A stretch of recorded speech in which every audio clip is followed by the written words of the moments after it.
Impuestos. Tributo exigido por el Estado a quienes se encuentran en la situación considerada como hecho imponible. Y este hecho imponible es una de las características fundamentales dentro del impuesto. ¿Por qué? Porque es la condición, la calidad que tenemos nosotros como contribuyente de tener que afrontar ese impuesto. Volviendo al ejemplo del tema del monotributo, el hecho imponible justamente ¿por qué va? Por el ingreso que tengamos nosotros desde el punto de vista de la facturación. Es a lo que determina el hecho imponible de la categoría en la que estamos. Es un hecho imponible que no va a ser para todos los contribuyentes igual. Obviamente que uno que es monotributista clase A no va a afrontar la misma carga impositiva tributaria que tiene un monotributista clase F o un responsable inscripto. Entonces, el hecho imponible hace la condición de cada contribuyente en particular, que es lo que va a determinar este hecho trascendental por el cual va a tener que afrontar esa carga impositiva. ¿Cuál es la naturaleza jurídica del impuesto? Es una institución de derecho público considerada como una obligación unilateral que impone el Estado por su poder de imperio. Obviamente unilateral porque ¿quién es la que la paga? El contribuyente. Por su poder de imperio ya lo vimos, ¿por qué? Porque es exigido por ley. Está establecido que nosotros tengamos que afrontar determinado pago por nuestra categoría de monotributo, afrontar determinado pago por bueno, lo mismo pasa con el tema de los automóviles. Depende del modelo que uno tiene de automóvil, va a ser lo que va a pagar también de patente, y es un montón de cuestiones que hacen al uso del hecho imponible por el que cada contribuyente entra a formar parte, tiene que ver con la calidad de el tributo o la carga impositiva que va a tener que afrontar. Bien, ¿cómo se clasifican los impuestos? Tenemos impuestos nacionales, como puede ser el IVA o las ganancias, el impuesto a las ganancias, o los impuestos provinciales, por ejemplo, ingresos brutos o los sellos. Dentro del punto de vista provincial, es diferente del punto de vista de sellado que puede tener por la regulación que tenga, ya sea por el tema de los alquileres o en general los inmuebles. Entonces son impuestos que hacen a la provincia o a la nación, como así también impuestos municipales. Eso se va a determinar todo, depende de la carga contributiva que tengamos que afrontar. Los impuestos nacionales se pagan en todo el país. Obviamente que hay impuestos que son determinados, como digo, de cada municipio, que algunos pueden ser más o menos gravosos, y también desde el punto de vista provincial. También se puede clasificar en reales y personales. Esto es de dos en dos. Yo los puse así todos juntos, pero es de dos en dos. Analizan de dos en dos. Nacionales, provinciales, reales, personales, directos, indirectos, ordinarios, extraordinarios. En realidad hay muchos más. Yo me aboqué justamente a estos porque son los que considero más importantes y los cuales me interesa a mí que sepan para, no solamente para el examen, sino también desde el punto de vista práctico, son los que más van a analizar ustedes. Bien, reales y personales. Los reales son los que considera la riqueza prescindiendo del contribuyente. Por ejemplo, el IVA también entraría como lo que es un impuesto real. ¿Por qué? Porque es un impuesto que grava la riqueza en general. Es independiente del contribuyente, siempre vamos a tener que pagar el IVA, por eso son impuestos reales. Y los personales sí depende de la situación del contribuyente, como es el tema de ganancias. Obviamente, mientras más uno tiene, más va a pagar ganancias. Ahora, el IVA para un producto, si nosotros queremos comprar un termo o lo que fuere, nos va a salir lo mismo para todos, porque es independiente de cuál es nuestra condición, nuestra situación del contribuyente propiamente dicho. Diferente pasa con los reales son en general. Eso considera la riqueza prescindiendo del contribuyente, no así con los personales. Vamos con los directos son los que no se pueden trasladar, bueno, por ejemplo, ganancias, es algo que tiene que afrontar cada uno en particular. Diferente es el IVA, que sí es un impuesto indirecto porque se traslada. Ahora ya vamos a entrar más en tema de cómo es que funciona el IVA. Fíjense que el IVA ya lo tenemos. Es un impuesto nacional, es un impuesto real, es un impuesto indirecto, o sea, hay varias clasificaciones que podrían entrar, que es importante, yo se los remarqué y no les quise poner otro ejemplo porque prefiero que sepan cuáles son los impuestos que más solemos ver habitualmente, a ponerle otros que difícilmente los vayan a ver en el transcurso de la cotidianeidad de su vida. Por eso está bueno que lo analicemos así. Y después también tenemos los ordinarios, tienen vigencia hasta que se deroguen, como el IVA, y los extraordinarios que tienen un lapso de duración, por ejemplo, lo que son bienes personales. Y claro, si ustedes el día de mañana no pasan a tener ese bien, no van a tener que pagar más bienes personales. En cambio, el IVA, hasta que se derogue, cosa que no va a pasar nunca, salvo por una ley, como había sucedido en su momento, que Macri había dicho, no se va a pagar el IVA, y ahí se le venía el humo a todos los gobernadores, pero en ese caso, hasta que se derogue, el IVA va a seguir estando, porque el IVA es un impuesto indirecto que tiene justamente los productos y que es un impuesto que es trasladable, y ahora vamos a ver por qué decimos que es trasladable. Entonces vemos que el IVA lo tenemos, es un impuesto nacional, es un impuesto real, es un impuesto indirecto y es un impuesto ordinario. No así, por ejemplo, como lo que es ganancias, que es un impuesto directo, que es un impuesto, podría considerarse ordinario. Pasa que ustedes dejaron de trabajar, no van a pagar tampoco ganancias. Entonces fíjense que también lo pueden llegar a sacar por lógica cuáles son los impuestos que son considerados ordinarios o extraordinarios. Posiblemente, y una que podamos llegar a realizar como pregunta de examen, nombrarles algún impuesto de los comunes y decirle, ¿y esto para ustedes qué clase de impuesto es? Entonces, de esa forma lo que nosotros también queremos, y creo que ya se han dado cuenta de la primera parte, es que no repitan de memoria, sino que se queden pensando y digan, y pero pará, y bienes personales, pero si yo no tengo bienes personales, no los tendría que pagar, entonces se considera que es una clasificación extra, un impuesto extraordinario. Y sí, no te van a estar cobrando por algo que no tenés, en este caso concreto. Bien, sigamos. Creo que de acá ya no había alguna otra clasificación, a ver. No. Bueno, efectos económicos de los impuestos. Clasificación, como les digo, chicos, esta sola: nacionales, provinciales, reales, personales, directos, indirectos, ordinarios y extraordinarios. Tenemos 4 clasificaciones dentro de lo que son los impuestos. Como les digo, hay más, pero me interesa que se aboquen puntualmente en estas 4. Bien. Acá hay un cartelito que... Ahí está. Efectos económicos de los impuestos. El impuesto se exige al contribuyente de iure. El encuadrado en el hecho imponible, como ya estuvimos viendo. Pero a veces quien ingresa el monto es el contribuyente de facto, o sea, el que soporta la carga por la traslación. Y eso lo vamos a analizar mejor cuando veamos este cuadrito que puse abajo, o esta clasificación.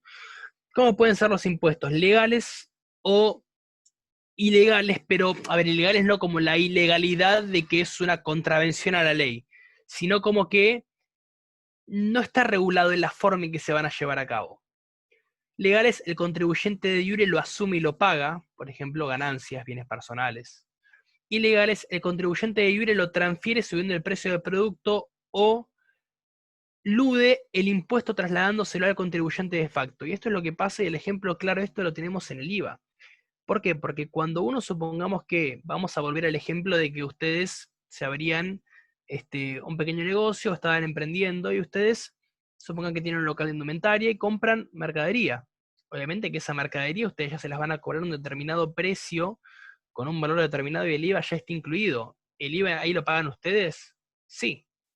Pero cuando ustedes venden ese producto al consumidor final, ustedes ya le van a cobrar el precio con el excedente ese del IVA. Entonces ustedes están trasladando el precio que ustedes compraron inicialmente, se lo transfieren al consumidor. Es por eso que, a ver, podemos incluirlo como ilegal, pero no es ilegal propiamente dicho, sino como que no está regulado, pero que se considera que también es un impuesto indirecto, porque ustedes se lo terminan trasladando en el precio final al consumidor. Entonces, desde ese punto de vista y analizado, el IVA en principio tendría que ser un impuesto que afronta uno, porque cuando yo supongo que el día de mañana quiero pasar a distribuir mates, perfecto, yo compro 200 mates, bueno, los precios de los mates ya me van a venir con el IVA, pero yo cuando voy a vender ese mate, obviamente que lo vendo a un precio mayor, porque ya estoy teniendo por sentado cuánto es el monto que a mí me salió más el IVA, y yo al subir el precio de ese producto lo que hago justamente es atajarme y transferir el precio del IVA, que es el impuesto al valor agregado, se lo transfiero al consumidor final. Es por eso que se entiende de esta forma como ilegal. En realidad es como que ya está asumido por una cuestión de usos y costumbres que esto pasa así. Porque si no, obviamente uno estaría vendiendo al precio de costo, o estaría teniendo una ganancia mucho menor del producto que esté vendiendo. Es por eso que se termina transfiriendo el IVA al consumidor.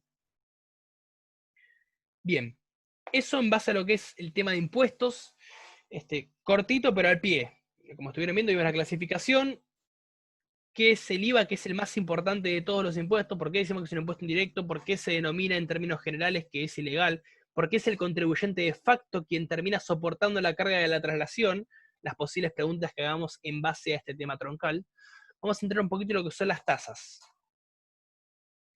Bien, las tasas es un tributo cuyo hecho generador está integrado por una actividad del Estado que afecta o beneficia al contribuyente. Aquí vemos que lo que son las tasas apuntaría justamente a obras sanitarias, alumbrado, barrio y limpieza, todo lo que venga a hacer con el mantenimiento o el funcionamiento de los servicios públicos. ¿Cuál es la naturaleza jurídica que tienen las tasas? La tasa tiene un carácter tributario. El Estado lo exige en virtud del poder de imperio creada por ley y el producto de la recaudación se destina exclusivamente al servicio respectivo, como son, el claro ejemplo, las tasas administrativas.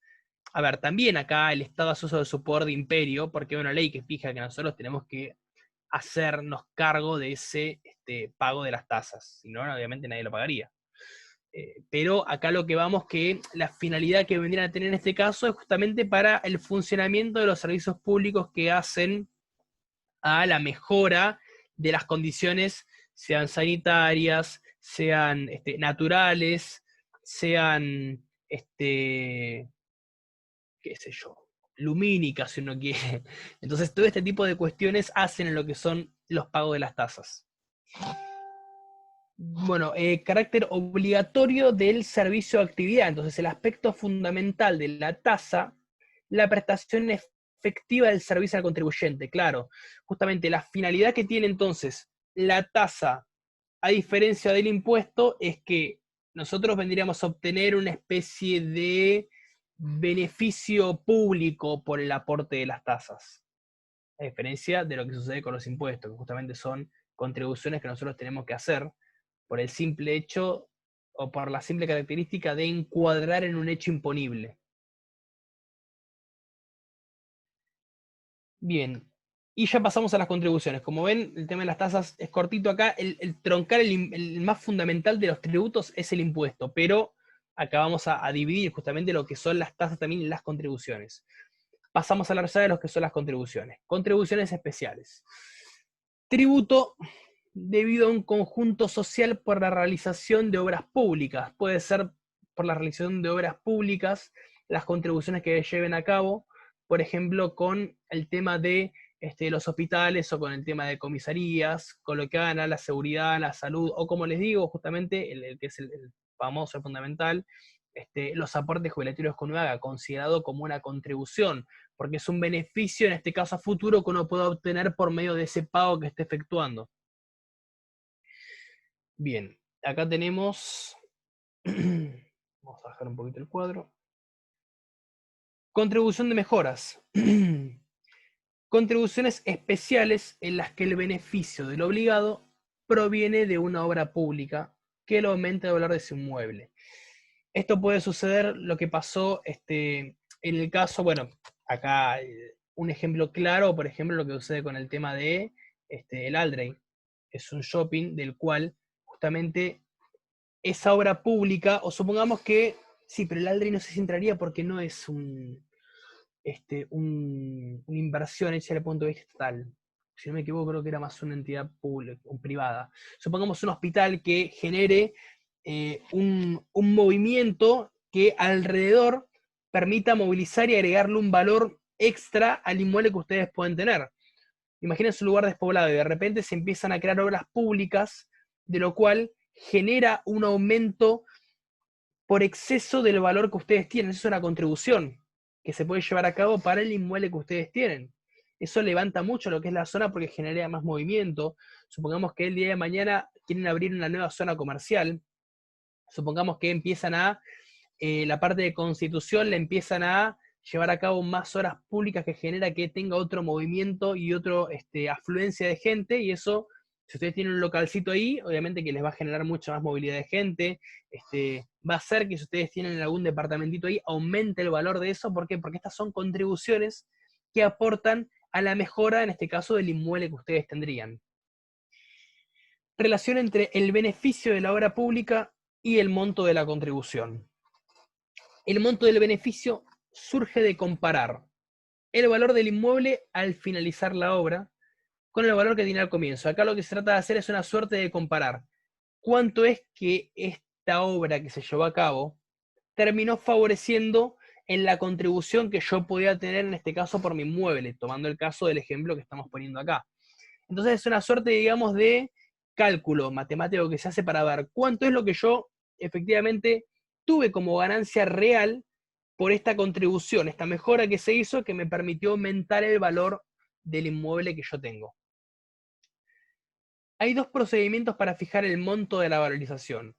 Uno es la doble tasación, antes y después de la obra, y otro es el reparto del costo de la obra. Se hace entre los considerados beneficiados. Aquí el más importante es el de la doble tasación.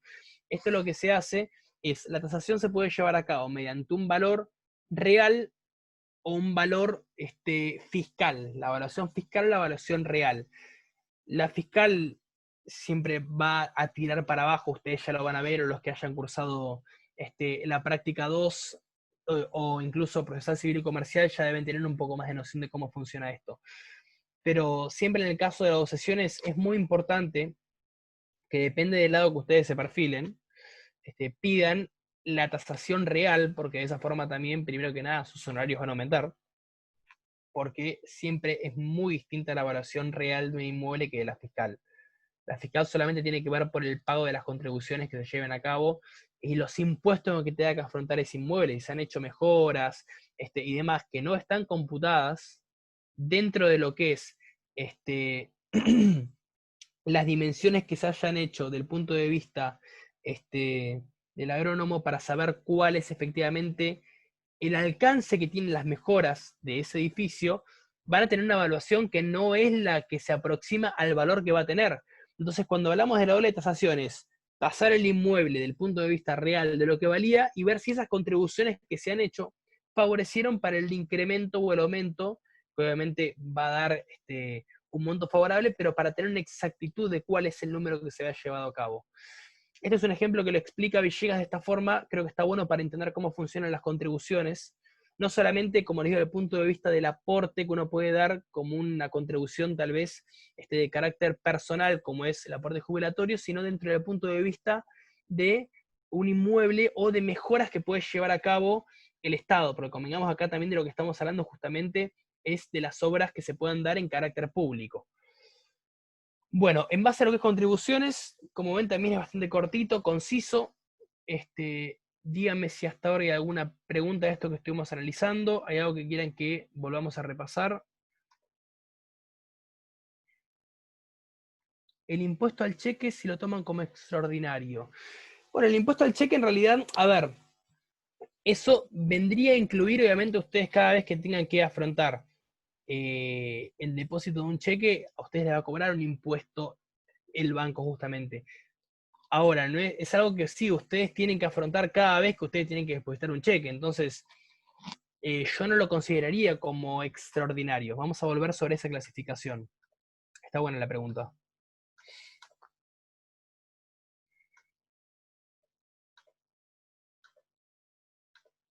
Acá. El impuesto al cheque yo lo tomaría más desde el punto de vista ordinario. ¿Por qué? Porque tiene vigencia hasta que se derogue. Nosotros siempre tenemos que pagar impuesto al cheque, no estamos exentos de ese impuesto. Entonces, de momento, yo lo tomaría justamente como un impuesto ordinario. No tengo referencia de que se haya por medio de una ley exento de pagar el impuesto al cheque, así que de momento sí. Sí, pasa que hay muchos impuestos que fueron puestos por emergencia y terminan quedando fijos. Lo mismo pasó con el tema del IFE. Supuestamente este ingreso familiar de emergencia ahora terminó dándose a entender como una asignación universal conjuntamente con la asignación universal por hijo y la asignación universal por embarazo. Ahora también se suma lo que es el IFE. Entonces, ese dinero obviamente también va a ser el aporte de los contribuyentes. Otro ingreso más que vamos a tener que afrontar nosotros.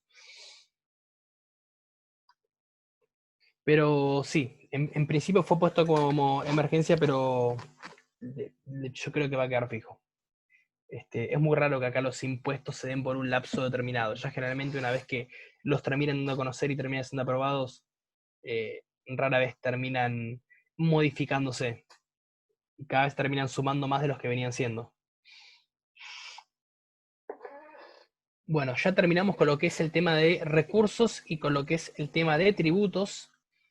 Como les digo, había una clasificación mucho más extensa de lo que es la parte de impuestos. Yo tampoco los quiero encanajenar mucho con el tema este. Me aboqué más que nada a lo central, a los 8 que quiero que sepan bien, y puntualmente hacer énfasis en lo que es el IVA, que es el impuesto por excelencia, y el cual tiene tal vez más contenido para desmenuzar.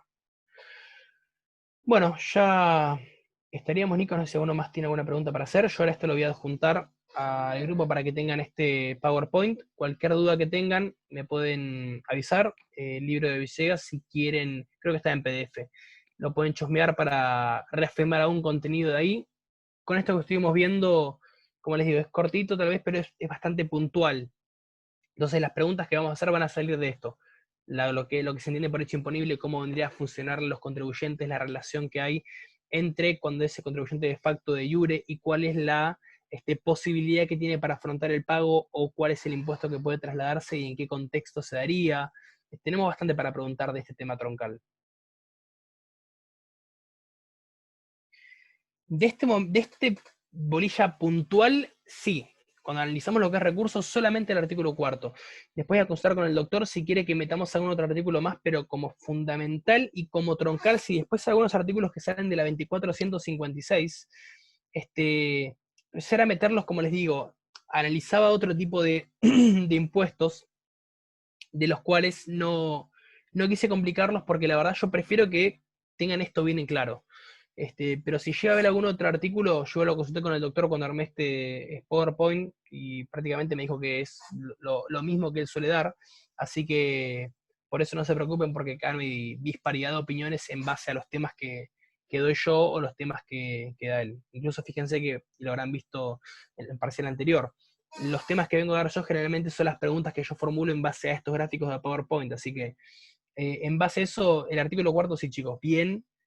Y después yo les voy a dejar algún artículo puntual de lo que es la ley tributaria y financiera, para que puedan llegar a analizar un poco más en concreto dónde surge el hecho imponible, porque esto, como vimos, son impuestos los cuales derivan de una ley. Entonces, para que vean un poquito más en concreto dónde surge todo esto. Después se los voy a juntar para que le peguen una leída, a modo de ilustración, que nos puedan decir un poco más extenso estos que estábamos viendo, pero yo con que me respondan esto bien y que lo tengan bien analizado, yo ya me considero por satisfecho. No sé si hay alguna pregunta más.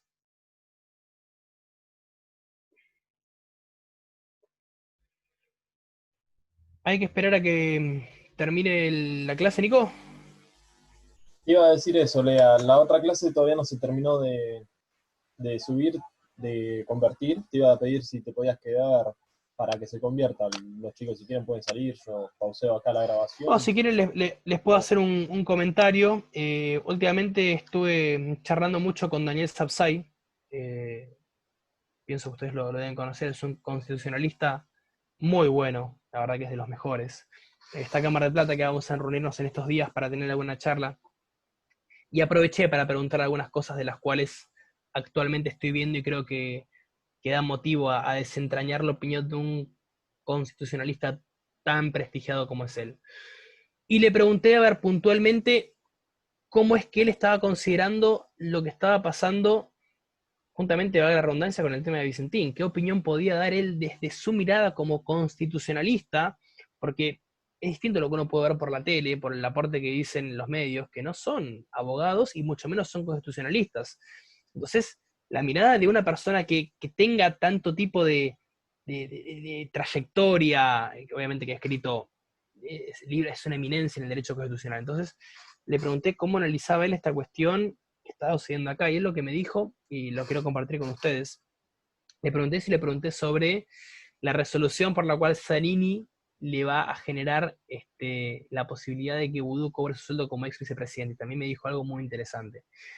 En base a Vicentín, lo que él me dijo es que acá, si se va a llevar a cabo, primero que nada, la expropiación no la pueden hacer.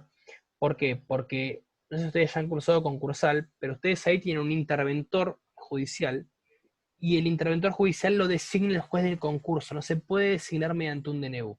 Punto número uno. Punto número dos, acá entra en juego el artículo 109 de la Constitución Nacional, que es que el presidente del Poder Ejecutivo no puede tomar funciones de carácter judicial. Entonces, en ese caso, él no puede decidir qué es lo que va a suceder con un concurso preventivo que está en trámite todavía, porque está funcionando un 70% de la empresa, a los trabajadores le han pagado el sueldo, o sea, las medidas que están queriendo tomar son inconstitucionales, pero por donde las vean. Entra en colisión con lo que dice el artículo 36, que esta constitución va a mantener su imperio aún por encima de lo que pueda llegar a suceder. Entra en colisión con el 109, que el Poder Ejecutivo no puede tomar decisiones en materia judicial. Entra en colisión justamente con lo que dice el artículo 17, que es el que más estuvo hablando hasta ahora, que la expropiación tiene que ser fundada en ley. Entonces, acá lo que hay que resolver primero es ver qué es lo que pasa y qué termina decidiendo el interventor judicial, que es designado por el juez del concurso, o sea, el interventor judicial o el síndico, para ver a qué arreglo se lleva. Como les dije anteriormente, acá uno de los principales acreedores es el Banco de la Nación, entonces sí tiene injerencia el Estado. Pero hay una posibilidad, que eso también le he charlado con un abogado concursalista muy bueno, que está la posibilidad de que sea un comité de acreedores.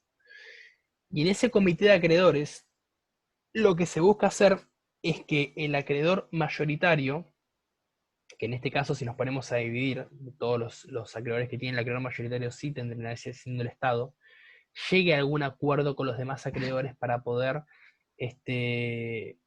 lograr la adquisición de la empresa para evitar que se vaya a una quiebra. Los que no han estudiado todavía concursal, esto se lo grafico de forma muy simple y muy resumida, pero una empresa deficitaria, ¿qué hace? Se junta con todos los acreedores que tiene, designan un síndico y dice, bueno, muchachos, no tengo para pagarles a todos. Yo les debo un palo en general, para hacer números redondos, bueno, tengo 700, ¿cómo hacemos? Entonces, bueno, y se arman, digamos, diferentes grupos, diferentes categorías de acreedores, que esas categorías de acreedores va a decir, bueno, ¿con cuánto arreglo con ustedes? Si con ustedes arreglamos en, ¿cuánto les da? 500, bueno, muchachos, cerramos en 300, bueno, cerramos en 300. Y así se va negociando con los diferentes grupos para llegar a diferentes propuestas. En caso de que no se lleguen esas propuestas, el paso siguiente, sí, es la quiebra, y en la quiebra directamente, bueno, muchachos, cobren en el orden de privilegio o preferencia que tienen, y hay muchos que no van a cobrar. Entonces, lo mejor, obviamente, las medidas de las posibilidades, es resolver la cuestión dentro del ámbito del concurso preventivo para evitar que después se vaya a una quiebra donde ahí sí que cobran muy pocos. Entonces, en este caso, y en las condiciones en que está perfilado, estamos en un estado de cesación de pagos, que es donde primero dice la empresa, no tengo para afrontar los gastos, y después ya pasamos a analizar las etapas del concurso. Entonces, fíjense que ya el Estado, por medio de un DNU, quería saltear todos esos pasos para llegar al último y decir, bueno, listo, me la quedo yo. Entonces, primero que nada, eso no se puede hacer. ¿Que puede adquirir la empresa de Vicentín? Sí, pero no de la forma en que se quería llevar a cabo. Punto número uno. Y otro de lo que también he hablado con él, como les decía, es el tema de el sueldo que va a cobrar el ex vicepresidente Vudú. Y acá les quiero leer el artículo 36, que es algo muy interesante lo que dice en tu último párrafo.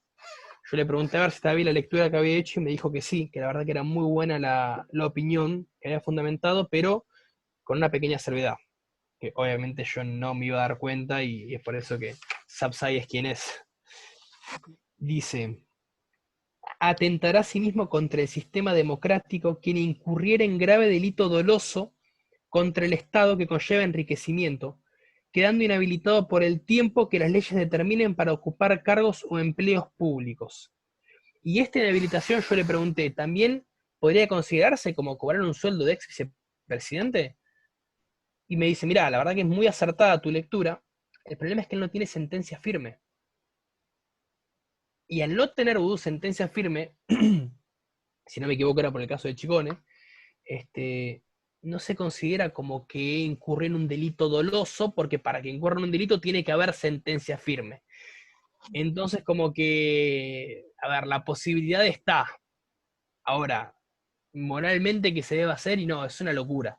es una locura, pero se agarran justamente de esa palabrita de que al no tener sentencia firme, si bien él estuvo cumpliendo en prisión preventiva, pero al no tener la sentencia fundada, y sentencia firme, justamente sí se le da la posibilidad de que pueda cobrar el sueldo de vicepresidente, sueldo que vamos a pagar todos nosotros, como la mayoría de los sueldos de los empleados públicos, con los 25 asesores que tiene cada diputado, y que eso salen todos de los aportes que llevamos nosotros los contribuyentes. Y esos aportes, ¿dónde entrarían acá? Y claramente que entrarían como, del punto de vista de la clasificación, como impuestos ordinarios, y les diría impuestos permanentes, les agrego una clasificación nueva.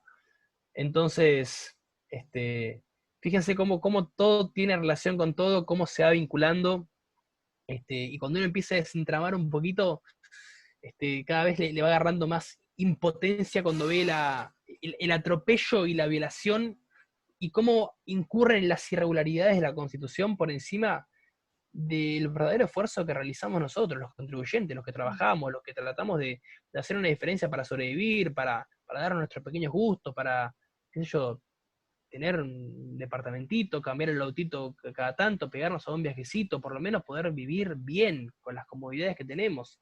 Y tenemos que andar haciendo 2 millones de revoleos, y cada vez la carga impositiva y tributaria es mayor, y cada vez los sueldos se siguen manteniendo igual, y cada vez la moneda se devalúa más. Y ahora estamos en la cuestión de que quieren volver en Buenos Aires a la fase 1 de la cuarentena, cuando convengamos que ellos están tranquilos porque todos los meses reciben el sueldo de las contribuciones que venimos realizando nosotros. Entonces, fíjense cómo todo va teniendo una íntima y una estrecha relación con todo. Bueno, no sé si ya estamos, si ya quedó un poquito más de tiempo, no me quiero extender mucho en el tema porque si no, tenemos para hacer como 3 Zoom más, chicos. Sí, ya la clase que se grabó ya se terminó de convertir, así que si querés terminar, no hay problema. Perfecto, chicos. Bueno, por lo que veo no ha quedado ninguna pregunta. Les agradezco nuevamente por haber asistido. Yo ahora voy a cargar esta clase para que la tengan. Y el miércoles que viene vamos a ver, como les digo, lo que es la parte de crédito público. Vamos a ir avanzando un poquito con eso. Y los mantengo al tanto de cualquier novedad que tengamos, ya sea con el doctor Forneleno o conmigo, los vamos a ir manteniendo al tanto de lo que vayamos dando los temas, y si hay algún material extra que considere importante y que ustedes nos pueda ayudar para entender más los temas a tratar, lo vamos a adjuntar. Chicos, les deseo que tengan un buen fin de semana, una buena semana, y nos estamos viendo. Sí, igualmente. Chau. No, Molea, muchas gracias.